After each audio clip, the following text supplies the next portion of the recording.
Wednesday, the arm here, where Nella injured it, continued to be sore to the touch and also to motion.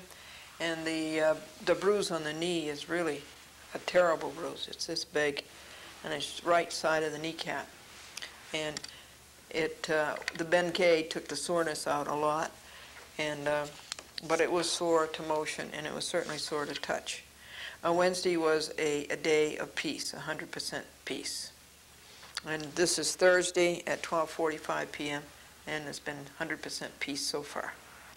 This is fourth complaint about Michael Koza, lawyer at Wilson, Babe, Cousins et al., rip-off attorneys for general accident, to Governor Cuomo, candidate Pataki, Harold L. Wood, Justice so-called of the Westchester County Supreme Court, Paul Carlucci, grotesquely prejudiced law clerk for the above, Joseph J. Trafficante, Jr., Office of Court Administration, Albany, E. Leo Malonis, Chief Administrative Judge, the Office of Court Administration, New York State, Angelo Ingracia, Chief Administrative Judge, 9th and 10th District, Gary Casala, Grievance Committee, does a lot to do good to send a complaint to him, Gerald Stern, Commission on Judicial Conduct, and Chief Judge Judith Kay, and the Glendora's TV audience. Glendora objects to the amount of time Michael Koza took to understand the layout of the property, buildings, and windows north, south, east, and west at 21 Greenridge Avenue, where defendants Andrew and Kevin Larkin committed hundreds of tortious acts, the cause of action of Glendora's lawsuit against them. A sincere attorney would have come to the premises and familiarized himself with the property so that the court could have understood where things happened, and understanding and picturing things as they happen are important in this case. This deposition, for which Michael Koza got paid handsomely, was a great drain on Glendora and her husband, Franklin. Glendora was 6 hours preparing for the deposition, getting the papers ready for quick reference. The deposition required 4 hours times 2 people equal 8 hours, including car traveling time, parking, going up and down to the 5th floor. So that's 6, 8, that's, what was it, 6 and 8, that's 14 hours that it costs us. And it costs us $3 to park. Michael Koza is to be given credit because on this second deposition, at least he had done some homework. He had read the complaint and the logs and seemed to have an idea of what he wanted to ask. Glendora videotaped the deposition. Glendora audiotaped the deposition. Glendora took written notes during the deposition, 12 pages. Franklin took 12 pages of shorthand notes, 3 columns per page. There was a stenographer present who acted as the officer and the stenographer. The entire deposition, 3 hours long, will be on television, unexpurgated. It starts next Wednesday at 9:30 p.m. That was last night, on Channel 34, Yorktown Cablevision, covering Yorktown, Putnam Valley, Bedford, Mount Kisco, Armonk, and Somers. Judge Wood lives in Somers. Starting the second week in November, the deposition will be on Harrison Cablevision and Port Chester for 4 weeks unexpurgated. Insert, it will be on Yorktown Cablevision 4 weeks also. The public has to know the waste and ineptitude of the courts. They have to find out that with liberty and justice for all is a lie. Every week Glendora reports what she sees in the courtrooms. It is bad. The courts are shut down. They are out of order. They should be closed for repairs. And the Fund for Ancient Courts accomplished nothing and has a bad record itself, its staff and its attorney. There will be typos in this complaint. Glendora does not have time to correct them, nor does Franklin, who on our other typewriter is banging out another refutation of a crooked lawyer's lie. That would be Kalaji, Gannett libel, order to show cause going to Burroughs and Devlin. As in the past, Michael Koza lied and deceived. He said at the end of the deposition, Glendora would have an opportunity to read what she wanted into the record at the end of his part of the deposition. In true rude and crude Koza fashion, he got up and left and fled, and with that he said, "I'm finished," and left. His promise was smashed. He cannot be trusted, and it is deceit and deception. He kept asking Glendora if the items in the log he was asking about were on videotape or cablecast, and if so, what cable TV system and when. Glendora let the first 3 go by, and then she told him heatedly that he was requiring her to do a lot of work and she was not getting paid to do. His smart aleck answer was that Glendora could discontinue the charges against Larkin. Glendora said in well-chosen Anglo-Saxon terms, "I was seriously injured by Andrew and Kevin Larkin, and they are going to pay for it." If Koza wants to know if any inquired about item were cablecast, where and when, he is welcome to come to Glendora's place, go through the tapes, their indices, the cablecast schedule, and find out where and when. Glendora is on 11 cable companies, 40 programs per month, about 20 topics per program. She is not going to go back 1.5 years and satisfies Koza's aimless questions and not get paid for it. Koza shows no cause why date of cablecast and system of cablecast is relevant to the case at bar. Every question Glendora asked Koza, he refused to answer. It was more lying, cover-up, and deception. He has still not provided Larkin's correct address. He is still lying about their being in Virginia when Andrew Larkin is still a policeman in Harrison, New York. But we cannot expect the Judge Wood do-nothing court, which is prejudice, and the sophomoric law clerk, Paul Carlucci, to right that wrong. Glendora asked Koza if he had ever offered the Wood Court any payments or gratuities or favors. He refused to answer. Something is very suspect when the Wood Court rules unilaterally in favor of the lawyers and against the pro se. It is unconstitutional, it is un-American, and it's undue process. The 14th Amendment gives Glendora equal protection under the law, but the prejudiced Wood Court never does this. To every question, Koza would say, "You will have a chance to bring that up before Judge Wood at the conference in a few days." Everything Koza tells the Judge Wood Court to do, the Judge Wood Court does. Glendora had no opportunity to say what she wanted to say. She was made a slave to Koza's droning on and on at every mention in the log about the Larkins. Koza made good use of all of Glendora's labor, her logs, her complaints, her enumeration of the tortious acts. As Koza nonchalantly asked about where the windows were, where the courtyard was, where the driveway was, where the parking spaces were, Glendora kept drawing him diagrams, and Glendora is no artist. She was cooperating with him fully in return for no cooperation from him. Koza is self-centered, selfish, and egocentric. It would not give Glendora time to get her papers back into order after she had diligently looked up answers to his questions. At one time, when Glendora called for time to locate a paper she wanted to point out to him, Koza said plaintively, "You are not going to read statutes into the record, are you?" Now, this is really funny. Here you have a lawyer whining because a pro se wants to refer to the law. Yuck, yuck. Glendora does not expect Judge Wood to read this because he does not do his work. He said himself at conference, too, that he had not read any of the papers, and the case was opened November 8th, and the second conference was July 25th. Case was opened November 8th. Today is November 3rd. That's a year ago. That is a long time to go without doing your work. Today at church, the Women's League was putting on a luncheon. Patty Brewster, Judge Brewster's wife, makes the muffins. The women charged us $12 for the lunch. Only Patty's muffins were worth it. Glendora asked Patty if her husband, Judge Evans Brewster, won the election to a trustee of American International College, Springfield, Massachusetts. Evans graduated in '44, Glendora in '50.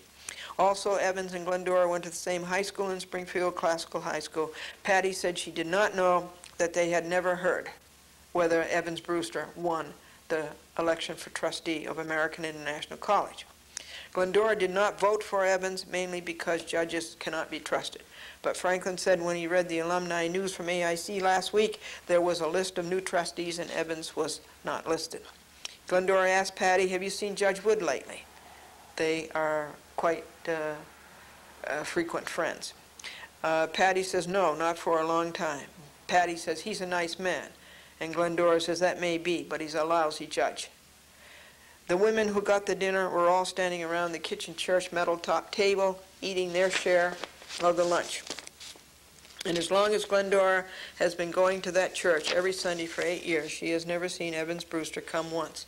You know, Glendora does not get paid for all of this demand on her energy, her time, and her resources. Koza does, by the poor shareholders of General Accident Insurance. Glendora said to Koza at the deposition, "Why do you think General Accident should pay for this?" Glendora continued, "I have read the policy. It protects Larkin for bodily injury. The cause of action here is emotional disturbance with no physical effect. Further, what Larkins did was not an accident. It was intentional. Aetna would not defend Walsh on these same two grounds, not bodily injury and not accidental." Koza covered up in his usual way by not answering. He left the room, Franklin left the room once, the stenographer left the room once. Only Glendora stayed glued to her chair and to the job for the whole 3 hours. Judge Wood should never have put Glendora through another deposition with Kozer. Judge Wood set a date certain for all discovery to be complete, August 22nd. Glendora was there and did her duty, but Judge Wood let Kozer by with another discovery. It is excessive, it is oppressive, and it is more emotional disturbance with no physical effect. At least Bendage knew enough not to show up. He waived discovery July 25th. Correction. The second conference was on September 13th. Glendora ordered a court stenographer for the third conference, Halloween, and I said, I want a cute one. The third conference is October 31st, Halloween, trick-or-treat. Here Glendora is, the plaintiff, and takes all the punishment while the tortfeasors go scot-free. How Glendora could be naive enough to believe the lie that the courts have anything to do with justice is amazing. Kozer said to the stenographer, let her read what she wants into the record. I'll pay for it. Monstrously egotistical is this. The poor shareholders of General Accident are paying for it. What Judge Wood Court should have given Glendora was an order of protection. Kozer was on an exploration expedition. That is called a fishing expedition in New York jurisprudence. Glendora does not like the term fishing because she is a vegetarian for ethical reasons and thinks that fishing is about as cruel as people can get. Kozer was oppressing Glendora with all his trivial questions. He kept asking if everything was on videotape. It does not matter. There is enough on videotape, something like 2 hours on continuous tapes, and probably another 4 hours here, there, on the things that happen each week that were cablecast.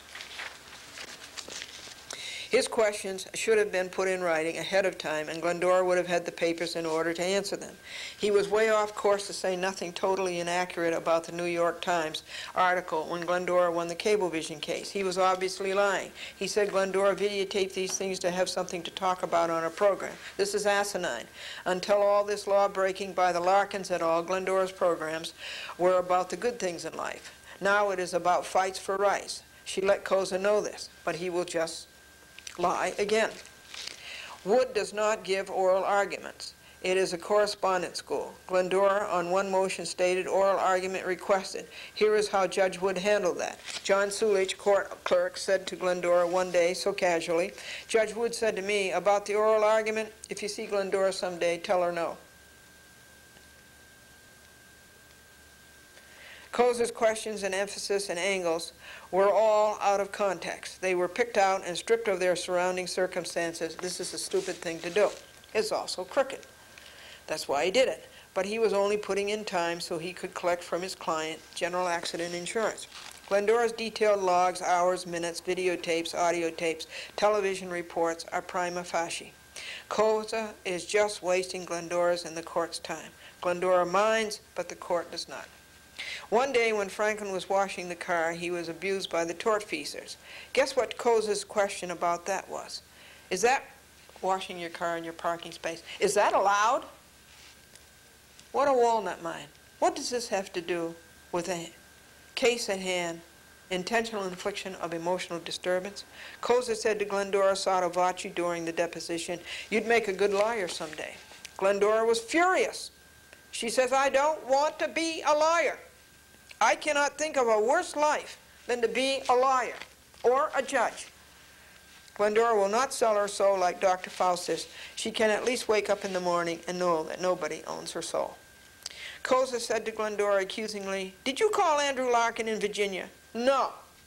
Glendora has no mind to talk to Andrew Larkin, nor Kevin, nor any Larkin, and has never spoken to them since they started the damages on Easter Sunday, 1993.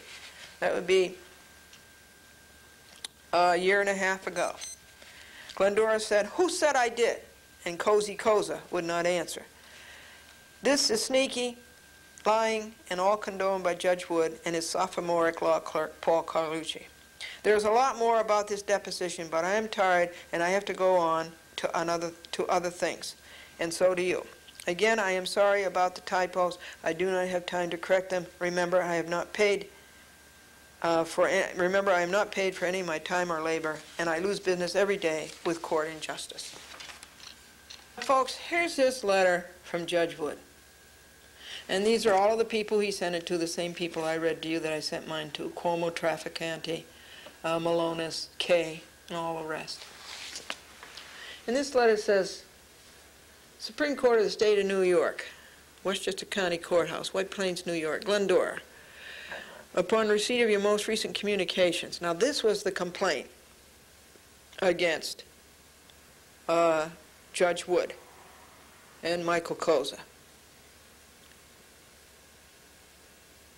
After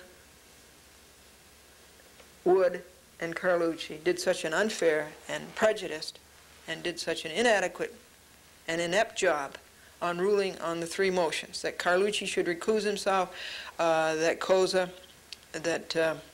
Kevin Conboy should be sanctioned for not providing the insurance agreement, and that Koza should be sanctioned for lying about the Andrew Larkin address, and that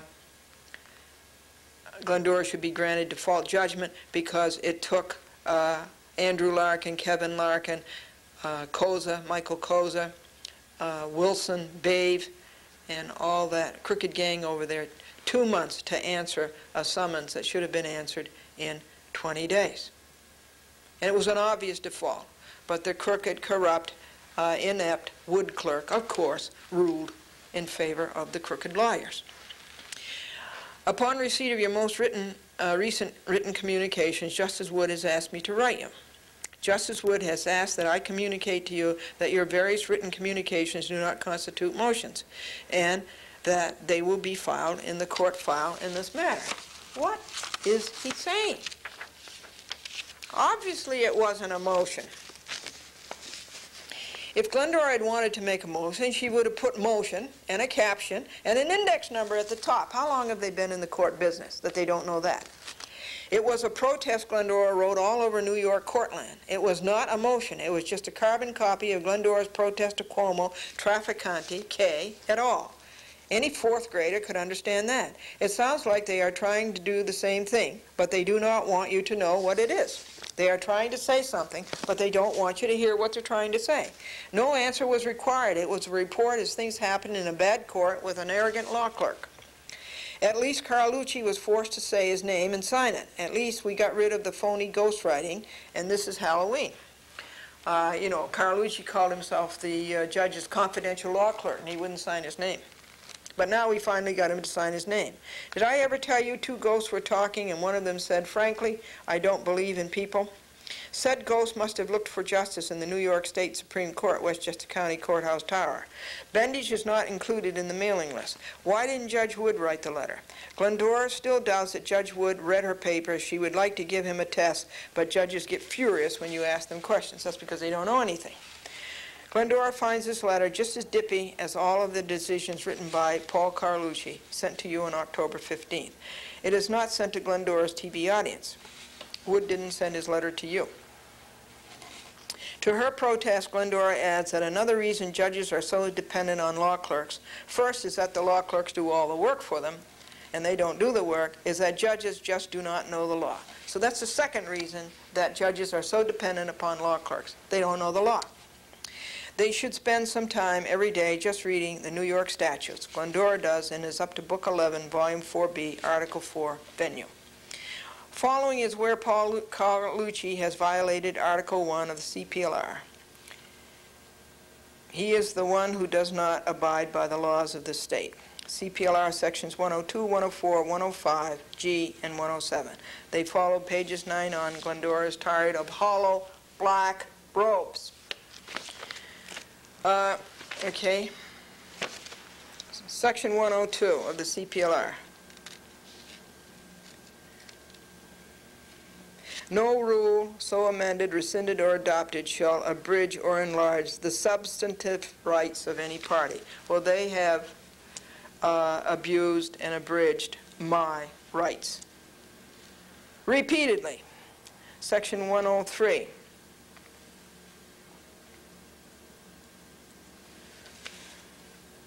All civil judicial proceedings shall be prosecuted in the form of an action except where prosecution in the form of a special proceeding is authorized. Except where otherwise prescribed by law, procedure and special proceedings shall be the same as in actions, and the provisions of the civil practice law and rules applicable to actions shall be applicable to special proceedings.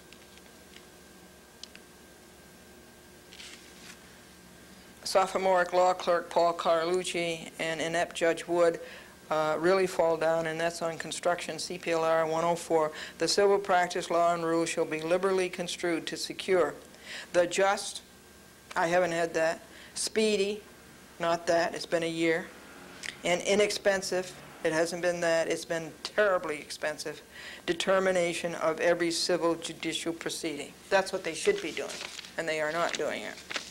CPLR 105. Definitions. Let's look up the definitions of a judge. A clerk. The word clerk is used in any provision respecting an action or any proceedings therein means the clerk of the court in which the action is triable. Judge.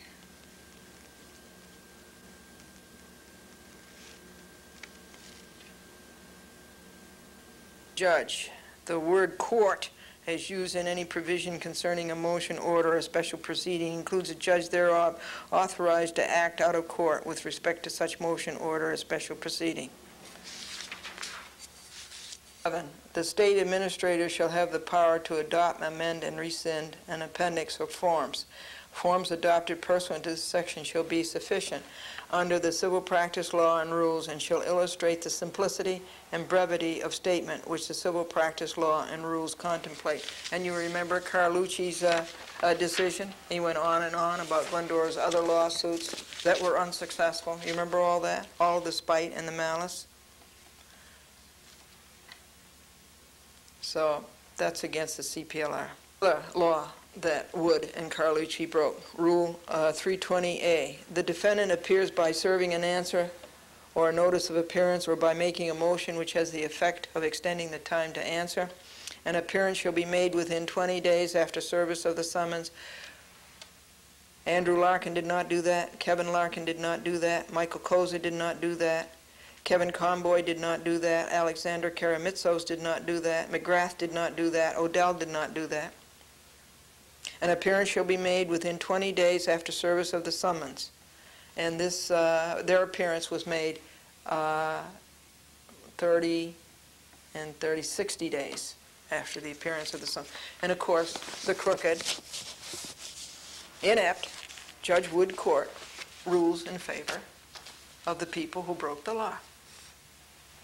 Conference in Judge Wood's courtroom, October the 31st, 1994, Halloween.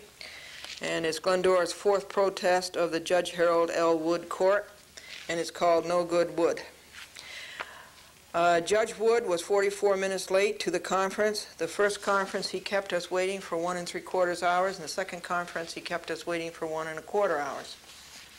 Judge Wood said to Glendora at the conference, "Glendora, you will have to go to the Bronx. You are not satisfied with any of the judges in Westchester.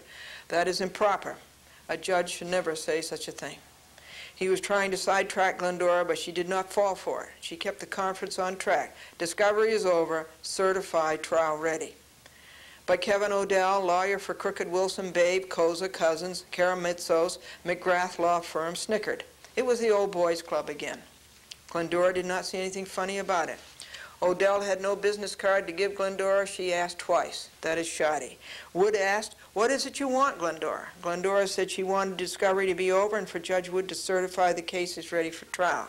Odell, completely new in the case, a complete stranger to the case, shows his crooked law firm has no continuity. Judges have to have continuity by individual assignment. Law firms should have continuity. Glendora lists the lawyers who have wandered aimlessly in and out of this case for the Larkin defendants, Andrew and Kevin. Other defendants are Daniel, Roberta, and James Walsh, and Nella and Theo Alpucci. They are Alexander Karamitsos, incompetent from the beginning, Kevin Comboy, who defied Judge Wood order and CPLR 31OF to provide Glendora with a copy of the insurance agreement, Michael Koza, who was rude, unprepared, and abrasive at the August 22, 1994 deposition, Leo McGrath, who attended the September 13th conference and said nothing, and Kevin Odell, who made an unreasonable and vexatious demand at this court. October 31st conference, the third conference. After a year, November 1993 to November 1994, all because of a certain brat, not disciplined by his parents, by parents who let his child run all over, by parents who didn't carefully take care of their child, All of this, Judge Wood has been prejudiced and dilatory.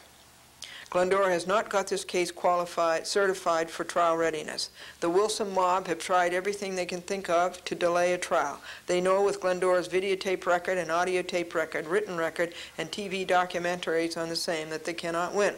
So they try everything they can think of to delay the trial. Judge Wood, in his prejudice and ineptitude, falls prey to every delay. The Wilson mob scheduled 6 depositions. Glendora was always willing, ready, and able to go to every appointment they made, but they copped out of every one. And that is okay by Judge Wood and his biased law clerk, Paul Carlucci. Finally, Glendora called for a conference for a date certain to complete discovery and get this case certified for trial readiness. Judge Wood gave them a date of August the 22nd, 1994. Koza messed up the deposition. He was rankly unqualified, and pursuant to CPLR 3116, Glendora said so. But Judge Wood, prejudiced as he is, sold to these crooked lawyers, let Koza get by with it, and let Koza schedule another conference. The first conference cost Glendora and her husband, 75 years old, 12 hours. The second conference cost them 14 hours. At the second conference, Koza was improved. He stated that Glendora had answered all his questions and that he was satisfied. He committed many offenses enumerated in Glendora's 4th complaint about Michael Koza and distributed to Cuomo, Trafficante, Malonis, Kay, Casella, Stern, and Gracia, and others, and read on Glendora's TV program. This was distributed October the 31st, 1994, Halloween. The entire 2 3/4 hour deposition on audio tape and videotape will be telecast on Glendora's program on Yorktown Cablevision for 4 weeks starting November the 2nd, 1994, Wednesday, 9:30 p.m., Channel 27. That's last night. Starting the second Wednesday in October, it will be telecast on Cablevision Harrison in Port Chester, 8:30 p.m. every Wednesday night, Channel 45. Certainly after the second deposition, Judge Wood should have certified the case ready for trial. Walsh and Alpucci and Glendora and Bendish, lawyer for Walsh and Alpucci, although he has a hard time remembering that he is, waived discovery, but Judge Wood did not.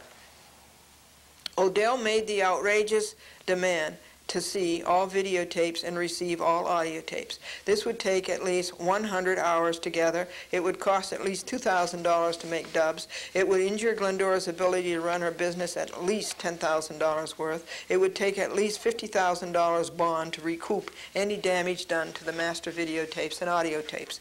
Glendora pointed out to Judge Wood, all in vain because of Judge Wood's prejudice and unfamiliarity with the case, because he does not do his homework, that all of this would take away the time Glendora has to spend on her business. That because of this crookedness of the Koza gang, she and Franklin had no income for months from Glendora TV ads. That we were living on Franklin's pension and on his and Glendora's Social Security. Yet, as always, Judge Wood ruled in favor of his buddies, the Wilson crooked lawyers. He told Adele to get out of motion. You see?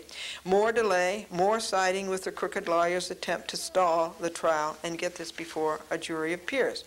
Judge Wood said the motion had to be in by November 18th. That is 2 weeks. You call this delay reduction? No, you call it prejudice and ineptitude. You call it heinous violation of due process. Odell lied. He said there was a motion made to preclude Glendora from videotaping or audiotaping the deposition October 25th. That is a lie, and Glendora said so. Glendora demanded Odell produce such a document, and he could not because none exists. Odell was silent. Franklin had to take another day off from his part-time job in the mornings. Every time he does this, it costs $50. Judge Wood has his conference in the morning so he can have the afternoons off.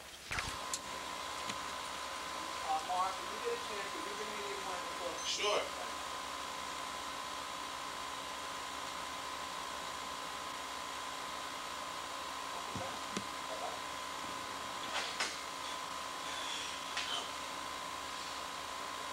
Before it rings again, let's do you. Thank you.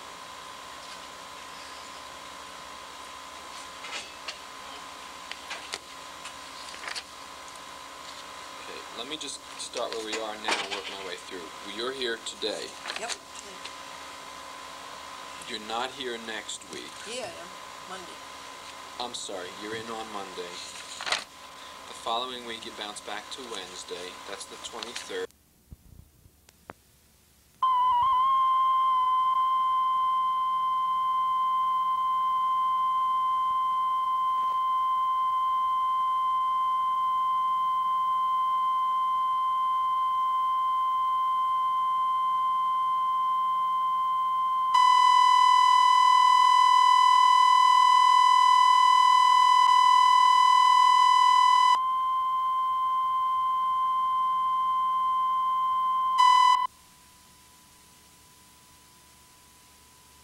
favor of the crooked lawyers.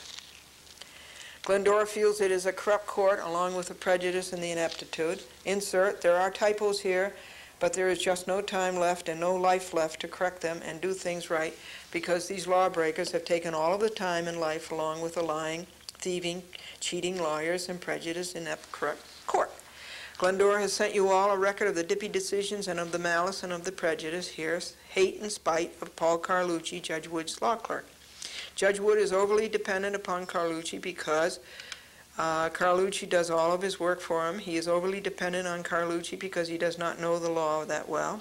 Glendora reads 5 pages of New York statutes every day, currently on the 11th book, Volume 4B, Article 4, Special Proceedings.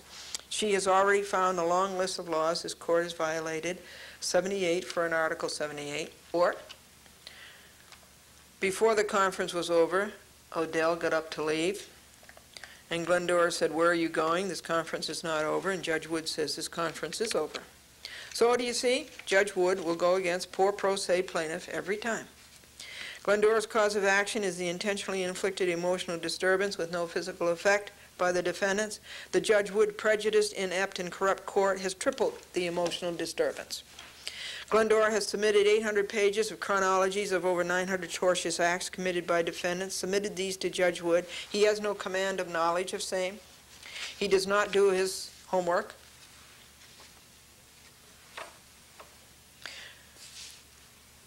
Submitted 3 orders to show cause for relief. Judge Wood denied every one of them, and defendants never answered one of these orders. I make the orders, to submit the orders to show cause. They don't answer them, and he still rules in their favor. What can you do with a court like that? Is it crooked or isn't it? Glendora has to keep paying out rip-off money for these court stenographer's minutes. It is hard to pay for that out of Social Security. If you had time to develop your business and your career, you would have other money to pay for these rip-off minutes. Glendora has to ask for a court reporter to come. Judge Wood does not keep a record at conference. He probably does not want a record of the bad work. Glendora made a special request to John Sulich, the court clerk, to read her protest of Paul Carlucci's prejudiced decisions. John says he did not and wouldn't take it home with him, so nobody in that court reads what is submitted to him. The keys on this typewriter stick, but we cannot afford a new one which the law-breaking has worn out. John Sulich opened the closed door of the conference at 9:58 a.m. to tell Judge Wood a trial readiness conference was set for January 18, 1995. Judge Wood did not know this. He does not know anything that is going on. He's already retired. Judge Wood said, "I'll have my motions all decided by then." Yes, he will, in favor of the crooked lawyers. Glendora said at the conference to Odell, "You will not have to worry. You will get everything you asked for, and Glendora will get nothing." That is the record Glendora sent you in mid-October 1994. Glendora asked the court stenographer when the minutes would be ready. She said 2 weeks. That's not court justice. Glendora needs the minutes now. How can courts paid by taxpayers to enforce the law be so lawless themselves? How can they be so deaf, dumb, and blind to due process? And in all the campaign speeches of these politicos running for county court and Supreme Court this week and last week, not one of them addresses the gargantuan ills of the courts. Rip-offs for stenographers' minutes, judges who do not know the law and do not do their work, judges with prejudices, judges who always rule for what is best for judges, judges who illegally preclude tape recorders to cover up their code and law-breaking. The Old Boys Club? Harold Wood simply does not know what is going on in this case. A plaintiff cannot deal with this. It is like lobbying in tennis. He makes the wrong decision every time. He has not hit one right yet. You know what he said about making a copy of the videotapes and the audio tapes? He said to Glendora, "Why not? If they asked you for a copy of a paper, you'd make it for them. A videotape and an audio tape is a whole lot more complicated than a piece of paper. And by the way, Judge Wood let Kevin Conboy break the law in not giving Glendora a copy of the paper insurance agreement, pursuant to CPLR 3101F. A videotape dub requires a videotape player, a videotape recorder, an edit controller, and a technician. You think that doesn't take a lot of time and doesn't cost a lot of money? Go ahead, Crooked Coes and Odell. Start going through the yellow pages and see how much this stuff costs an hour. And another nescient thing Judge Wood said was, "This is your business. You know how to do this." Dear Judge Wood, always on the side of the crooked lawyers. Judge Wood is pro se about television. Judge Wood said he would not recuse himself because he said, like a sophomore, I have no financial interest in the outcome.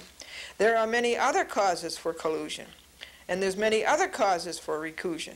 Not only does this typewriter skip, but the keys stick. Franklin and Glendora should have checked the checking account yesterday. We should have paid the 3 telephone bills yesterday, but no, we were tied up with crooked lawyering and inept courts, and we haven't yet had a chance to do those things. It takes your life.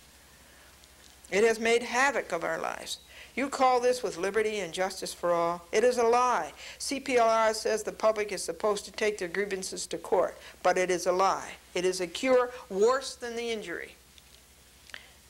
Judge Wood is so indigenously entrenched in this collusion, corruption, prejudice, old boys club, that he, as a reflex, rules in their favor and truly cannot extricate himself from the vortex. And if the videotape, audio tape hoax comes off and is settled, these crooked lawyers will find another delay, and Judge Wood will grant it.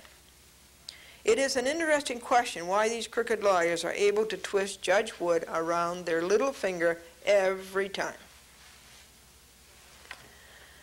It is more than the pro se prejudice, which is unconstitutional, where a person has taken an oath to support the Constitution. It is more than just being un-American. It is a rottenness to the core. The courts are broken down. The courts are out of order. Go on to something else. The courts do not function. They are inoperative. Close them down for repairs. And what we have for reform is a sham called the Fund for Ancient Courts. Glendora would like to go to Melville Wednesday for the all-day meeting of Americans for Legal Reform. But the crookedness of Koza and the prejudice of Wood probably will not leave her time. A.M. Tuesday morning, November the 1st. The injustice of the no-good Wood Court has kept Glendora awake all night. He has tripled the emotional disturbance month. Our Franklin shorthand notes at the conference of Halloween 1994. Trick or treat. Well, you'll have to appeal. You know more about the appellate division, Glendora, than I do. These are improper things for a judge to say. I say at the end, what does it profit a man if he gains the whole world and loses his soul? Make a court out of rubbish. If you've got rubbish all through it, you're not going to have a court. There has been no trial of the issues in this action.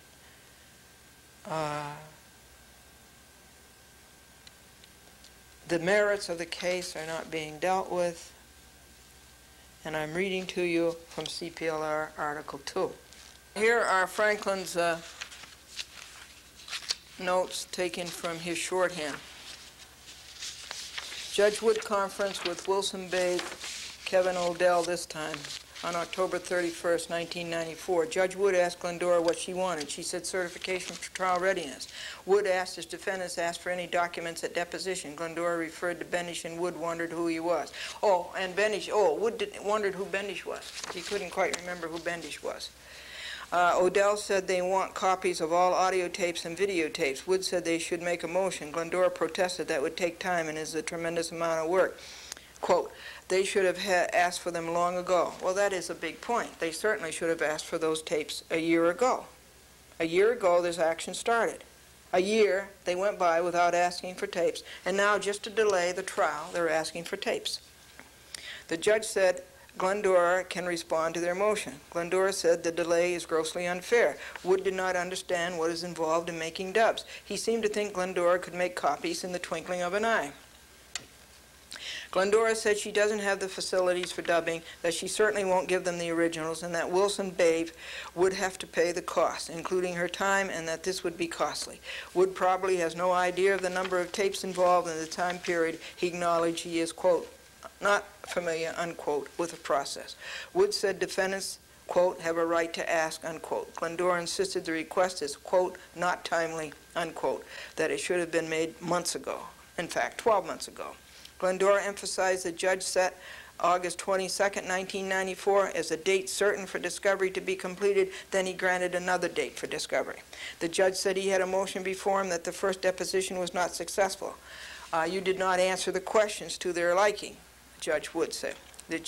I can't deny them their rights. I thought they had good reason. He added, it will take a year for the case to get scheduled anyway. Well, it's going to take 5 years for it to get out of Judge Wood's court.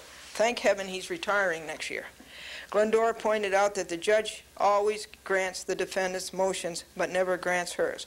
Glendora cited her orders to show cause that were disregarded. Wood applied, quote, you were asking for certain types of relief and the law constrained me from getting it. That's a lie.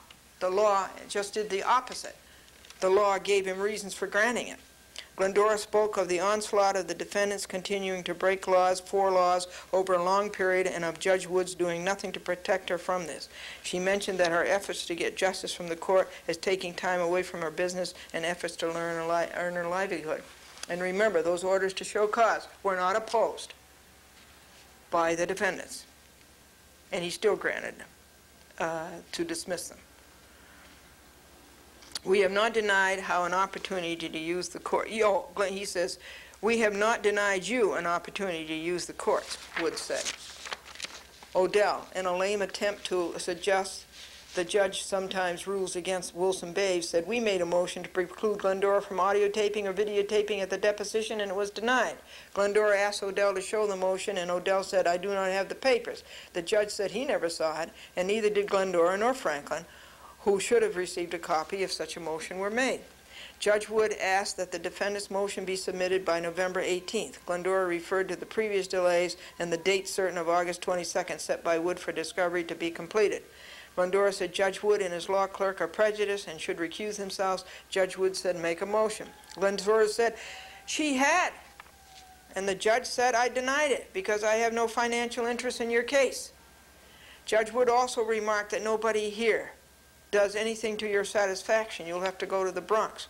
As Glendora emphasized again, the prejudice in the handling of this case, Judge Wood said, the conference is over. The judge seems poorly informed and inept, also one-sided. The record bears this out. Verses 3, 5, 7 lawbreakers, and how much good it does to go to the court and try to bring justice. Because in the court you don't find justice. You find a court that is inept, a court that is prejudiced, and a court doesn't know the case, is not fully familiar with the facts and circumstances, and a court that doesn't know the law, and a court that is stacked and rigged, and the decisions are predetermined. Here we have another one of these dumb letters from the New York State Commission on Judicial Conduct, and it was received on October the 24th. Which judge is this complaint about? It's a waste of the taxpayers' money. It's the 14th such letter. You should be ashamed, and it will be read on TV as a public record. It's in this building, Silverman Realty, and I wonder if this is related to Judge Silverman. Writer, it's a brother. I call it my little brother, and then the other one I call my big brother, and then I have a Smith Kroner on top of that. But this little brother typewriter will make graphs. It's the cutest thing you ever saw. You put the information in, and it makes bar charts, and it makes pipe charts. I really ought to demonstrate it to you someday. It's really amazing. Do every day with all of these lawbreakers. And they never get done. They just never get done. The list just gets longer and longer. Keep any control at all is to just keep the list. Don't stop putting things down on a list to do, because then you will lose control. That the report about the bad experience down there, and the ripoff was on TV, and I think it was Jerry Kaufman. He was very concerned and asked me to come and see him. I asked Supreme Court to see how we'd go about getting an order to compel Cablevision to give me my right, which is to see a current list of officers and directors with their current home addresses, residence addresses. And this clerk acted like he was high on dope. Franklin heard it too. He thought he couldn't believe that a clerk in a court could act that way, or anybody in a court could answer the phone that way. Odell Twombly of Worthington Foods again, that his prices were monopolistic. They make those vegetarian meat analogs, and it's just outrageous, the prices. A little can of something is like $3. Pate, it's this big around and it's this thick, and they charge over $2 for that. Cablevision was $58. Gannett was $48. Gannett has really dropped. Texaco's at $65, and CBS has dropped at $59. Show you a picture of John Malone here. That one right there. And it's also Cox and Sprint. And they're going to combine somehow so that you may be able to get your telephone service from a cable company instead of from NYNEX. TCI, Cox, Sprint, and it's Comcast. It was that evil conference. Ginny cat. Was that evil conference with Judge Wood and Kevin Odell on Larkin, and we had to do a lot of copying and of the logs and everything. We had to do a lot of posting, taking things to the post office and mailing them, and it cost $40. And then we found out that this very nice woman at Newsday, Sylvia Adcock, sent us the newspaper, the whole newspaper. Now that's good, Ginny. That's a good. Why don't you come over here closer to me so I can show the people the article? And here it is. What a cat. And it was in on Wednesday.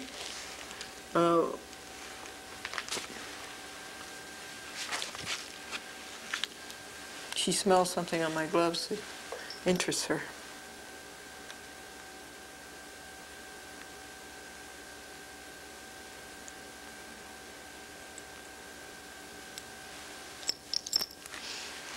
And I will read it to you. You saw the picture. And it was Wednesday, October the 26th. And the headline is, Gadfly swats cable giant. Glendora fights Cablevision for right to be seen. Between the clicks of channel surfing lies the Wayne's World of public access cable TV, where Glendora reigns supreme.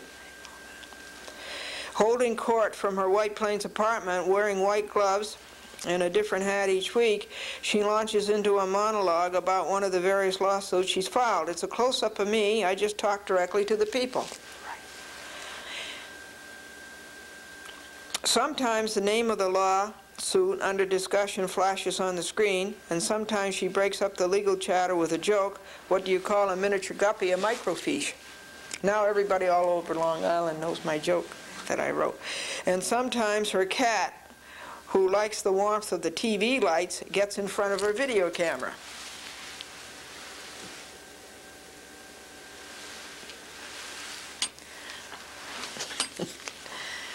It all seems harmless enough, like a parody of a Saturday Night Live sketch, but when Cablevision on Long Island yanked a chat with Glendora off the airwaves, the 66-year-old Glendora began a court battle. Am I 66? Began a court battle that could bring the New York State Attorney General's office to her side, and goes to the heart of what some people say public access television is all about. The homemade TV show went dark on Long Island last fall after just 6 weeks, with Cablevision officials saying she doesn't live on Long Island. Her show wasn't about Long Island, which is a lie. It was about Scott Lord, Consumer Affairs, Thomas Galata, District Attorney, Sheriff. So she shouldn't be, and it was about the Westbury Bankruptcy Court. So she shouldn't be on public access on Long Island. But Glendora, in her legal papers, she's just Glendora, said she was forced out because she criticized judges and politicians in Nassau County. On the show, she often railed about a dispute with a Nassau County home improvement contractor, that's Scott Lord, and said local officials, that would be James Picken, should go after him. Representing herself, Glendora sued Cablevision officials in Westchester County State Supreme Court in March, and her husband served the papers on Cablevision Systems Chairman Charles Dolan at his Cove Neck home. In July, she won a victory of sorts. Justice Donald Silverman didn't award the $181 million in damages she asked for, but he ordered Cablevision to put the show back on the air. Cablevision is appealing and says the state law that says cable companies may have no editorial control over public access, well, naturally they don't, over public access programs is unconstitutional. The New York State Cable Commission plans to ask the Attorney General's office to get involved in the appeal to defend the state law. Sylvia did very well understanding all these legal convolutions. It's an important decision, said Commission official Stephen Shea of Silverman's ruling. It's a ruling that upholds our statute. Public access cable is free airtime made available to anyone who wants it, provided they're not making money off the deal on a first-come, first-served basis. It became widely available after 1984 when Congress passed a law that allows municipalities entering franchise agreements to require that cable operators provide public access. The intent is to allow members of the community, you, me, or anybody who's interested, to get their message across, whatever it might be, said Shea. Glendora, whatever you think about her message, was utilizing public access as part of her rights. What is Glendora's message? Quote, as I understand it, most of her current show consists of reading transcripts of court cases, said Norm Fine, a Cablevision vice president who isn't a Glendora watcher. Cablevision has always been a believer in public access. They do a bad job at public access. We have always carried and will continue to carry her on our Westchester systems, he said. I think that's an important point, but on Long Island the show just wasn't appropriate, he said. And there, dear Norman Fine, you are breaking the law again. You have no right to exercise editorial control over public use of channel. So right in front of your eyes, he's breaking the law. Glendora, whose show also runs in Manhattan and parts of New Jersey on other cable systems, says Cablevision told her that a public access channel isn't the place for one individual to air a dispute with another. But she believes she was forced off the air because she talked about local politicians and judges, including a Westbury bankruptcy judge who was the target of one of her lawsuits. It just got too hot to hear every Friday night at 10 o'clock, she said. Fine responded that Cablevision wasn't pressured by Glendora's targets to take the show off the air. One of the targets of her ire was the Nassau County Department of Consumer Affairs, the agency that licenses home improvement contractors. The accusation that any county official forced her off the air is ridiculous, said Consumer Affairs Commissioner George Picken. That's too bad, Sylvia. His name is James Picken. I doubt if any county official even knew she was on the air. Well, he's wrong about that. Several of them told me they'd seen it. Glendora's feud with a home improvement contractor began long before her show was broadcast on Long Island. She said that he hired her to tape a TV commercial, then never paid her. What followed was a flurry of legal action that ended with the contractor in bankruptcy court and Glendora a creditor. The home improvement contractor said in an interview that he had stopped payment on his check to Glendora because he had doubts about the quality of her work. Well, that's just a lie.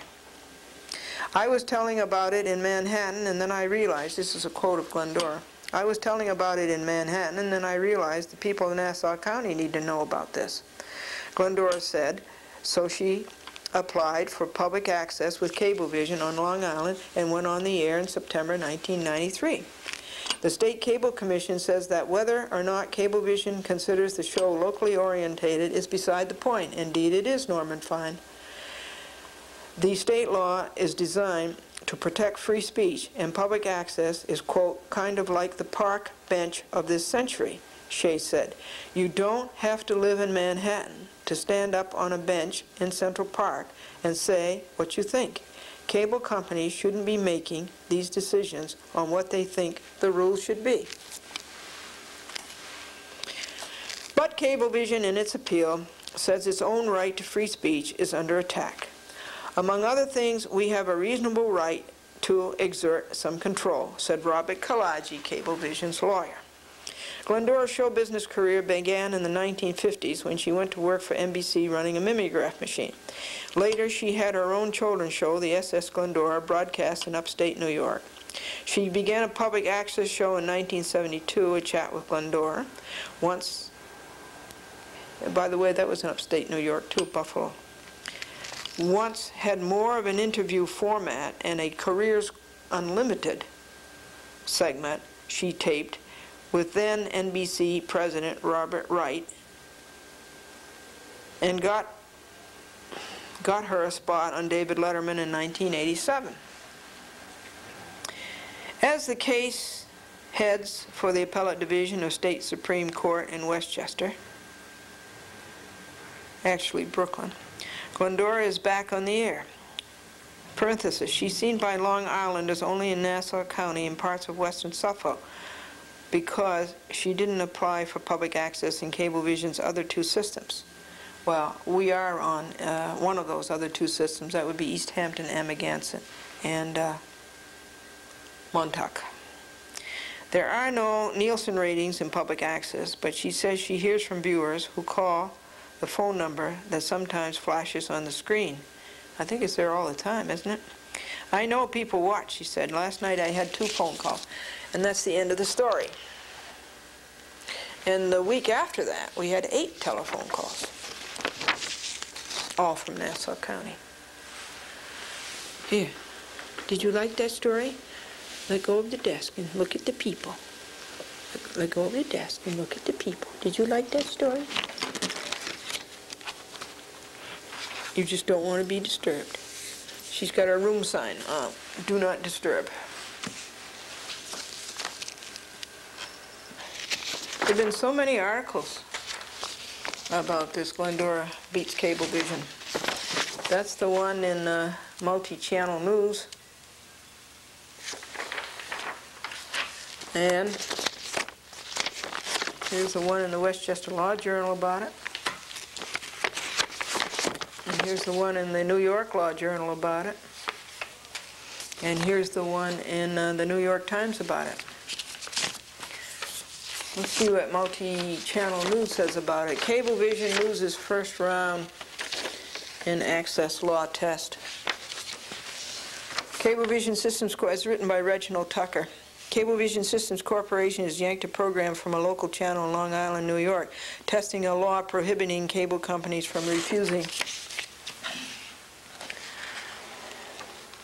to air public access presentations, but a state Supreme Court judge has ordered the operator to reinstate the program. Glendora, a White Plains, New York resident, sued the cable company for violating her free speech rights and circumventing government policy on public access. In her program, A Chat with Glendora, she names the parties in her lawsuits. Her criticism, usually biting, is often aimed at politicians, power brokers, and big business.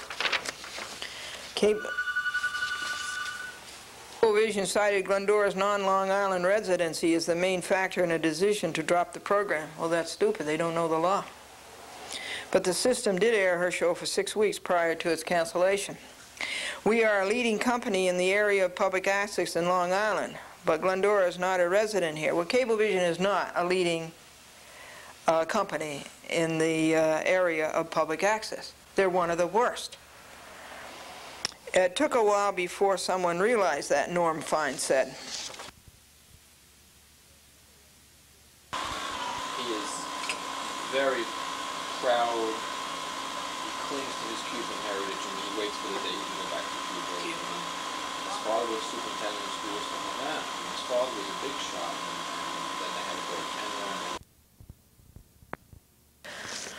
I can't say that the show is controversial, especially compared to the angry tone ones that we've aired in the past, said Lizanne M. Powers, production manager for TCI Cable of Westchester.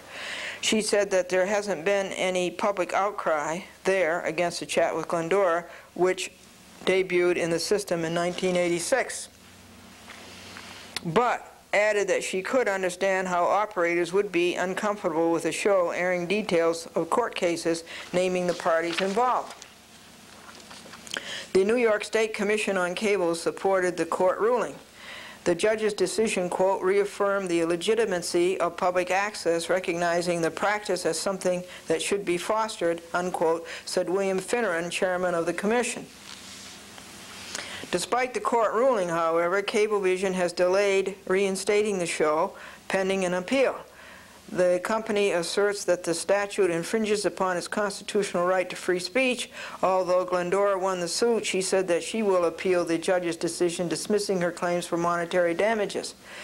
At the heart of this case is the Cable Communications Policy Act of 1984, and it's 10 years old. See that? It's 10 years old, 84 to 94, which prevents cable operators from exercising editorial power and prevents franchising authorities from denying renewal contingent on the carriage or drop of a particular program. The other operative statute is the Cable Act of 1992, which extends editorial power to cable operators concerning obscene material, sexually explicit conduct, or materials promoting unlawful behavior. Jeannie, you really don't care much about it, do you, Chin? Why don't you stay up here where the people can see you? Up here. Oh, you're just so sleepy. And that light makes you just so sleepy, huh, Jeannie?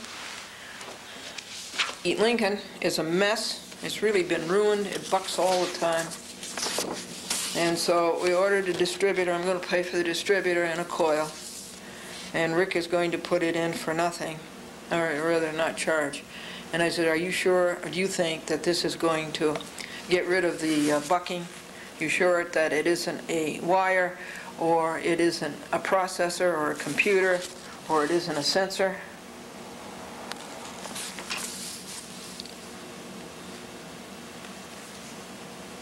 Tuesday, I believe it was, we received 2 orders from Judge Silverman. Do you know he actually signed that order?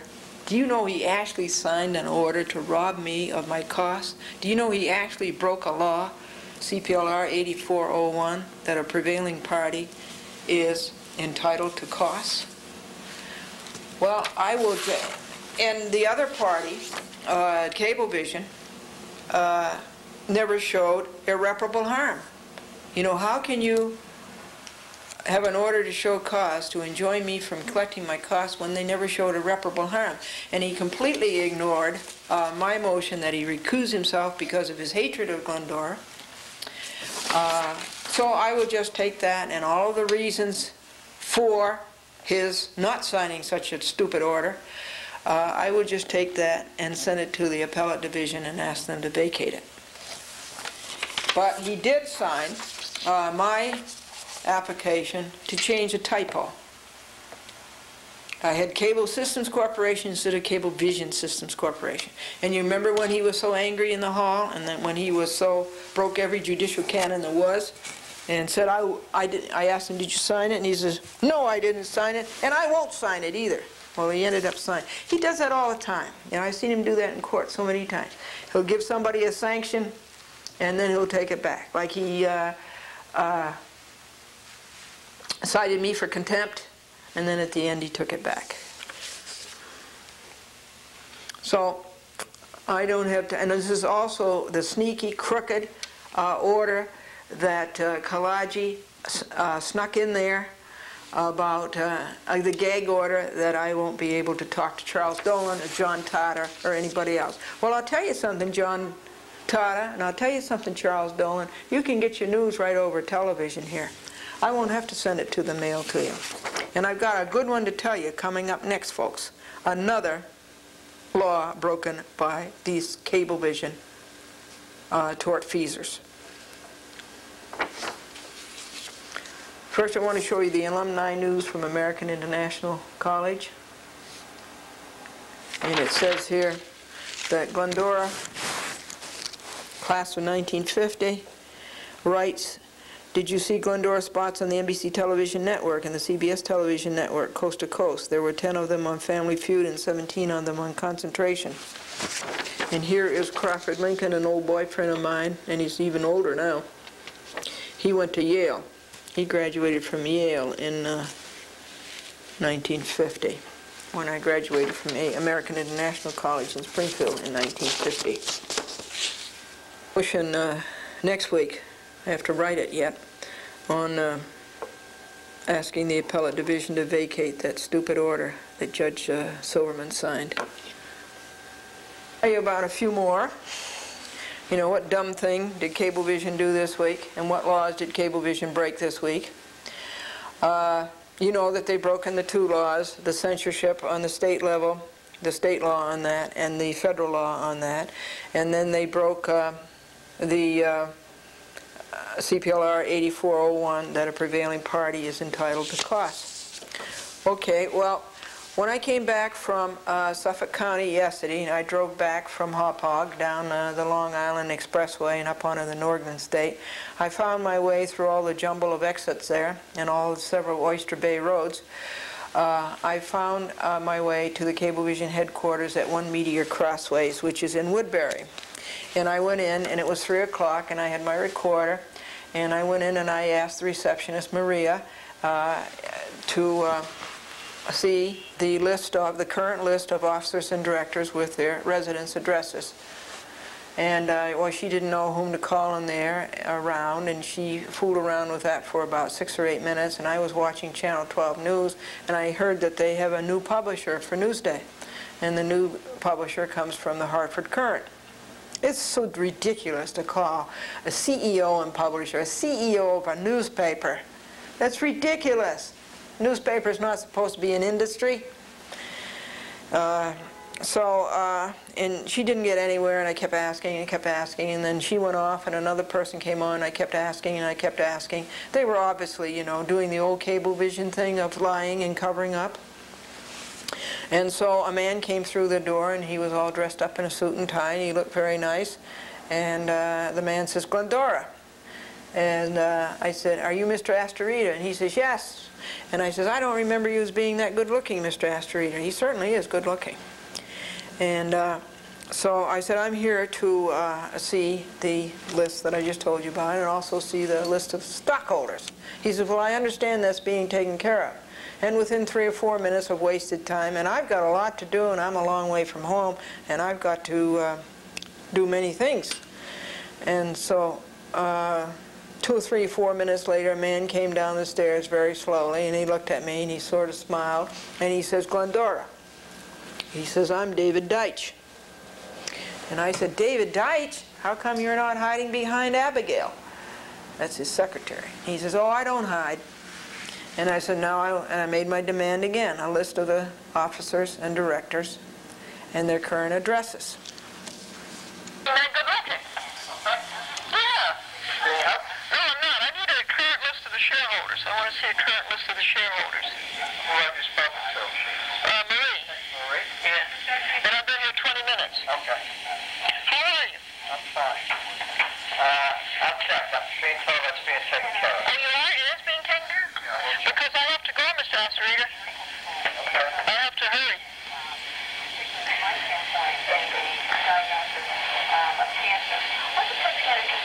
That's Channel 12 News in the background.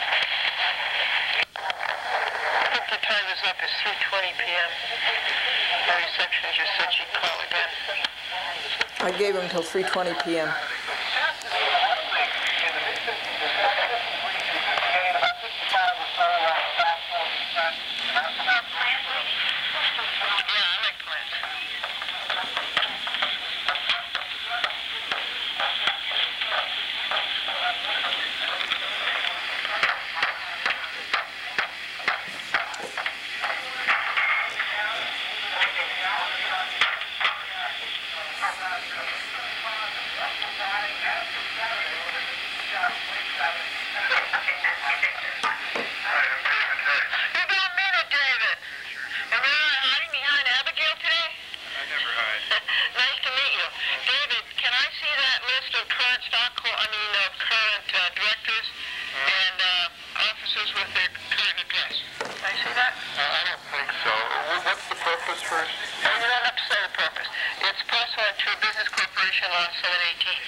have a right as a stockholder to see the stockholders list.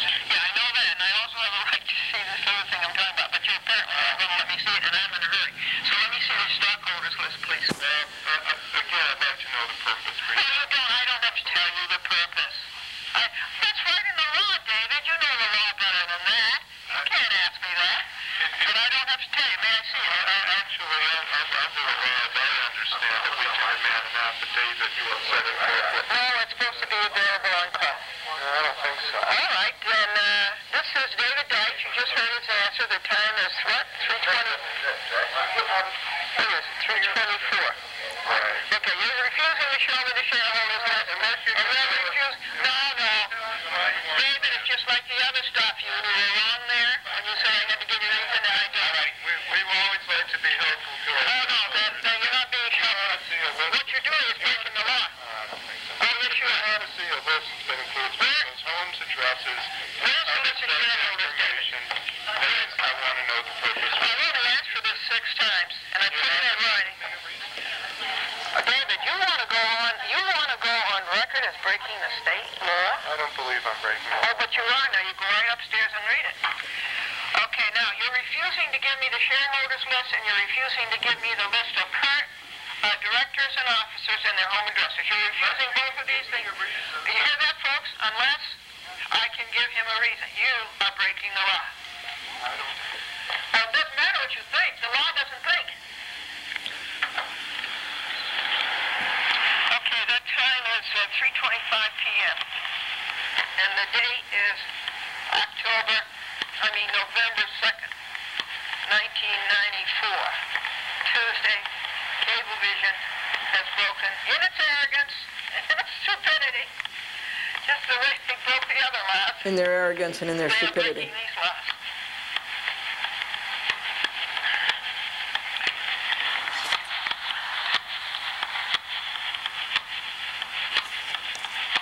Okay, I'm going to turn off the recorder and I'm going to head for Hicksville. Heading for Hicksville. I went over to Hicksville to appear in person. Okay, you're asking for this information to which you're entitled. And he says, well, for what reason? And so you tell him. You don't have to give a reason. No reason has to be given. And it doesn't have to be an affidavit. It should be on display. Any shareholder can walk in and see the list of shareholders. Well, chat with Glendora was one of them was a little girl, and I wanted to play it for you, but there isn't time to locate and cue up the tape. But she says, I like your show, and I always like your show. The matter of Glendora versus Michael Gelman has all been written out. The long chronology's all been written out. I think you've heard some of the story. Michael Gelman in 1989 on Christmas Day told Glendora to send him a VHS of her jokes. I'm really confused. Here's 2 tape recorders. And a third one right over there. And he never got back to me as to whether he liked the jokes for Live with Regis. Oh yes, he got back to somebody. He said he saw them, he liked them, but it didn't fit into their program. But he never returned the VHS videotape, and that was wrong. And so, because it certainly was understood that he would return the tape. And so we made an oral demand on this for 4 years. Every week we asked him to send the money for the tape because it became obvious that he lost it. They lied to say that they had turned it back by mail, but they had no proof of that. And it was just a lie. And so I think it was September the 20th of 1994, this year, we brought an action in small claims court in Manhattan against him at 111 Center Street.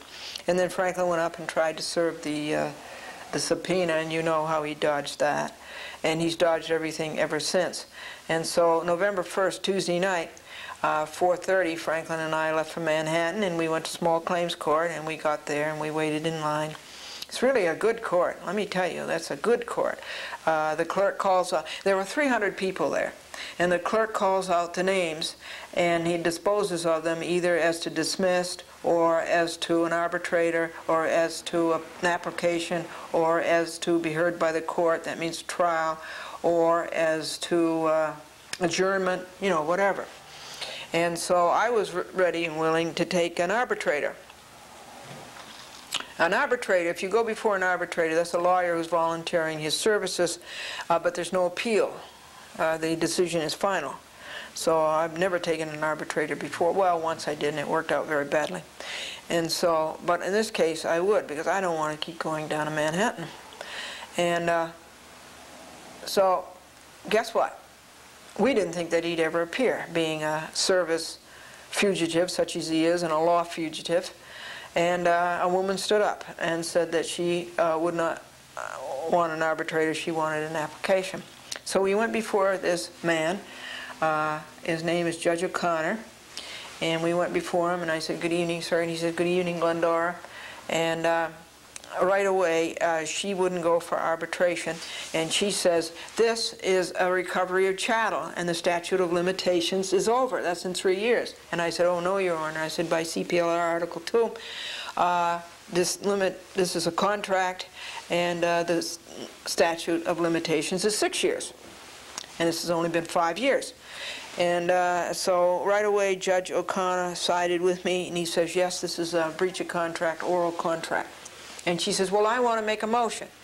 And he said to her, he says, "Look," he said, "this is only for $120. This doesn't even begin to cover your appearance fee here tonight."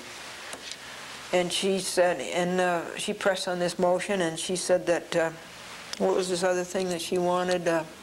Oh, she says, "I was only retained Friday." Well, that's not our fault. Michael Gelman was served this summons by the court on September 20th. And he had much more time to retain an attorney. So I said to the judge, I says, "I plead hardship." I said, "I have to come all the way down from Westchester. It's 2 people, and it's 8 hours, 4 for each person. And I have to pay for the parking already at $6. And so he tried to get her to go to an arbitrator. But she wouldn't, and he looks at me and he says, "I have to give you substantial justice, but at the same time she's entitled to an adjournment." I don't think she is, on that basis, that they were only retained as of Friday and this was Monday. Michael Gelman, I repeat, had plenty of time to find an attorney. So he put it down for December the 5th. And that's about where that stands now. That's Michael Gelman, Glendora versus Michael Gelman, who is the producer of Live with Regis. And my opinion is that he thinks he's above the law, and because he's in television and he's got this syndicated show through ABC, that he's above the law and he doesn't. Well, at least he learned one thing: to get an attorney. But he should have come down there himself. It could have all been settled Monday night. You go into these things, a little simple thing like that, just for simple justice, and you see what happens with the crooked, lying lawyers? You see how it goes? Wake up. Wake up and take an interest in the lawsuits.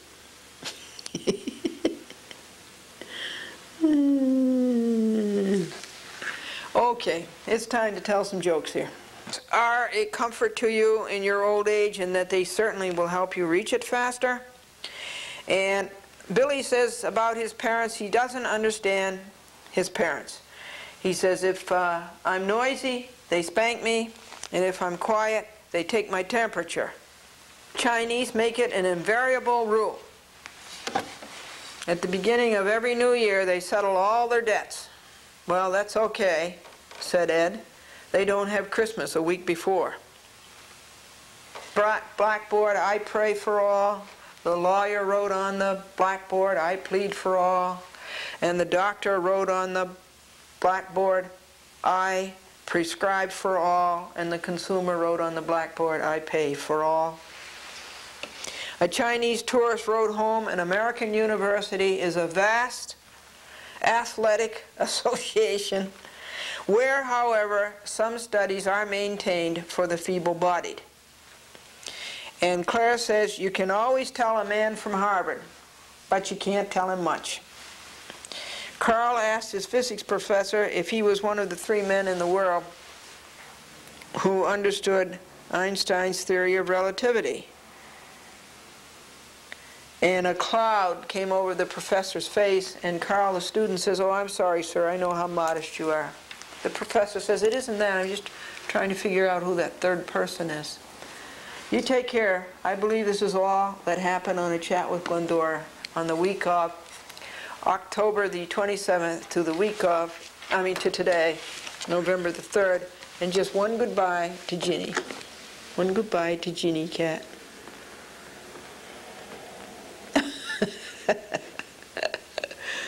It's a 600-watt light. It really puts her to sleep. Well, it might be something else, right? You take care. I don't know whether to tell you to stand up for your rights or not. You can see that you don't get very far with it. The courts are on the side of the people who break the law, not on the side of the people who keep the law.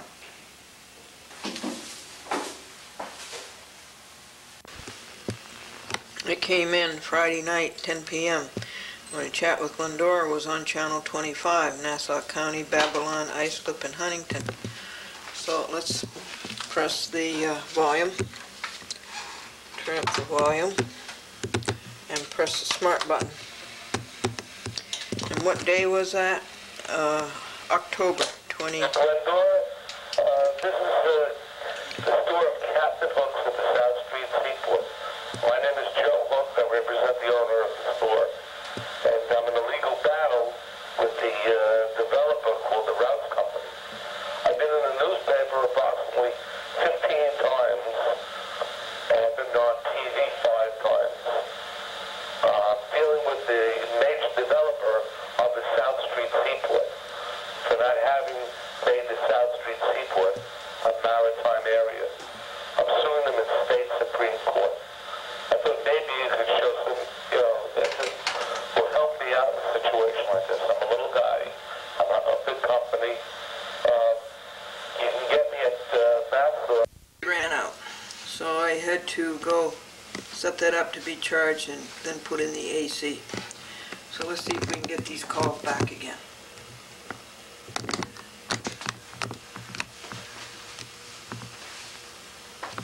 Okay, let's try again. Smart button.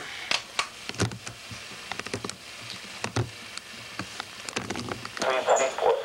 My name is Joe Hook. I represent the owner of the store. And I'm in a legal battle with the developer called the Rouse Company. I've been in the newspaper approximately 15 times, and I've been on TV 5 times, dealing with the major developer of the South Street Seaport for not having made the South Street Seaport a maritime area. I'm suing them in state Supreme Court. I thought maybe you could show some, this will help me out in a situation like this. I'm a little guy. I'm not a big company. You can get me at Master. I live on Long Island, 516-944-8174. Or you can get me at 212-344-2262. That's the store phone number. You can call me tomorrow or call me tonight at home. The phone numbers are 516-944-8174. That's the home number. And the store number is 212-344-2262. I love the idea you took on cable vision.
That's 4 calls that came on, but Franklin said there were 8. That he heard 8. At 10 p.m., of course, I'm pretty much asleep. I was 99% asleep, but I heard the telephone ringing and ringing and ringing. Those calls were on October the 28th, 1994, Friday night, while the Chat with Glendora was on Channel 25, 10 to 10:30 p.m. On Cablevision Long Island, all of Nassau County, and Babylon, Islip, and Huntington.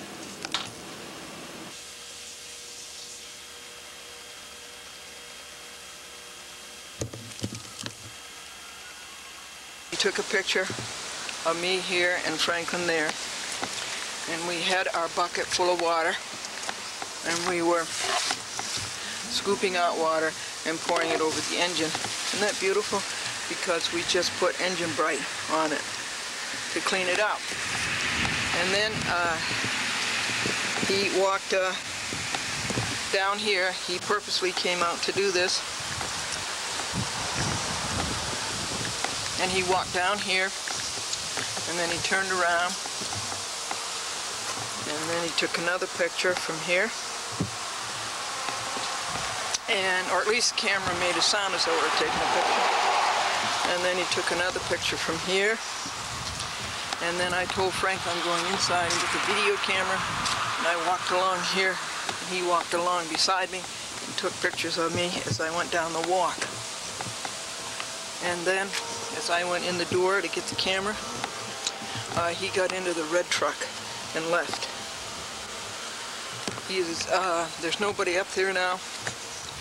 Roberta went out with her daughter. Her daughter came along here, broke the White Plains law, hooted the horn twice. Her daughter did. And about 5 minutes before Daniel came with the still camera, James Walsh went off this way, south on Greenridge with the football. The time now is 2:55 p.m. and he is gone, and we've been interrupted in our job. Now we'll go back to our job. Yes, 3 or 4 of them. 3 or 4 of them? And what do you think was the purpose of that? Well, I don't know.